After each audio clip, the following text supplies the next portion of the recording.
గత ప్రభుత్వంలో ఉన్న కంచర గాడిదను ఇంటికి పంపించి ఈ ప్రభుత్వంలో రేసు గుర్రాన్ని తెచ్చుకున్నారు. ఏ రేసుకు పోయినా ఆ గుర్రానిదే గెలుపు. ఆ కంచర గాడిదకు మళ్ళా అధికారం అనేది కలలో మాట అన్న సంగతి మీరు చెప్పాలి సార్. మీరు చెప్తే నేను ఇంటా అని చెప్పి శాసనసభలో ఉన్న ఒక అటెండర్ నాకు చెప్పిండు. గా అటెండర్కు ఉన్న ఇంగిత జ్ఞానం ఈ రాష్ట్రానికి ముఖ్యమంత్రిగా పనిచేసిన చంద్రశేఖరరావుకు ఎందుకు లేదని నేను అడుగుతున్నా. ఆయన అంట మళ్ళీ వస్తాడంట. ఎట్లొస్తావా? నీ నడవనికనే చక్కలేదు, నీకు నడవనికనే వస్తలేదంటివి, వీల్ చైర్లో తిరుగుతున్నాంటివి, ఎట్లకెళ్ళి వస్తావు? ఎట్లకెళ్ళి వస్తావని నేను అడుగుతున్నా. ఒకవేళ నువ్వు రావాలనుకుంటే గిన్ని వేల మందికి వాళ్ళ ఉద్యోగాలు వచ్చిన వాళ్ళు ఊకుంటారా? వాళ్ళకు వచ్చిన నౌకరేంది? పోలీసు నౌకరే కదా. వాళ్ళు ఊకుంటారా? నువ్వు యాడికన్నా పోతే? ఇవాళ ట్రైనింగ్ అయినాక రాష్ట్రం నలుమూలల ఈ యువకులే కదా ఉండేది. ఈ తెలంగాణను దోచుకున్న నిన్ను, ఈ తెలంగాణను నీ కుటుంబం కోసమే బలిచ్చిన నిన్ను ఈ పిల్లలు పోలీసులు అయ్యి లాఠీలతో 4 మోకాల చిప్పల మీద కొట్టి తీసుకుపోయి లాకప్ లేస్తారు.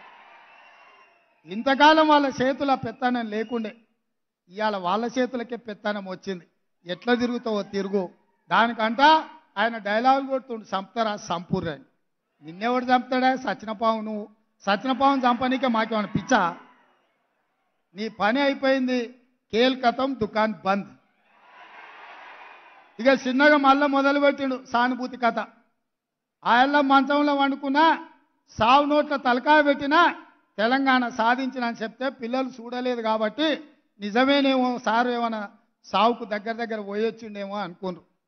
ఇవాళ నువ్వు ఆడే డ్రామాలు అన్నీ చూసిరు. ఉత్తప్పుడేమో బాగానే నడుస్తుండు, మీటింగ్కి రాగానే వీల్ చైర్లో కూర్చున్నాడు. మీరే చూసిరు కదా ఆయన నడిచేదిగిన. ఆడ వీల్ చైర్ ఏమో అవసరం ఉన్నదే? ఇక గిట్లున్నది ఆయన కథ. కాబట్టి మిత్రులారా, ఈరోజు ఒక్కొక్క సమస్యను పరిష్కరించుకుంటూ మీ ఉద్యోగ నియామకాలలో ఒక్కొక్క అడుగు ముందుకేస్తూ మీ జీవితాలలో వెలుగులు తీసుకురావాలని, ఈ ప్రభుత్వం మీద మీరు ఉంచిన నమ్మకాన్ని, విశ్వాసాన్ని నిలబెట్టుకోవాలని అహర్నిశలు మా ప్రభుత్వం పనిచేస్తుంది. ఏ తప్పు జరగకుండా, ఎవరికి నష్టం లేకుండా రాబోయే రోజుల్లో 2 లక్షల ప్రభుత్వ ఉద్యోగ ఖాళీలను భర్తీ చేసే బాధ్యత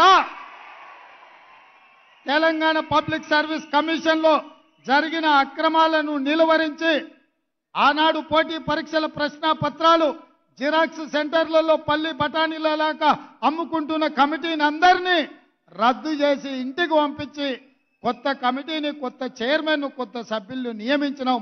అందుకే ఇవాళ గ్రూప్ 1 పరీక్షల్ని 10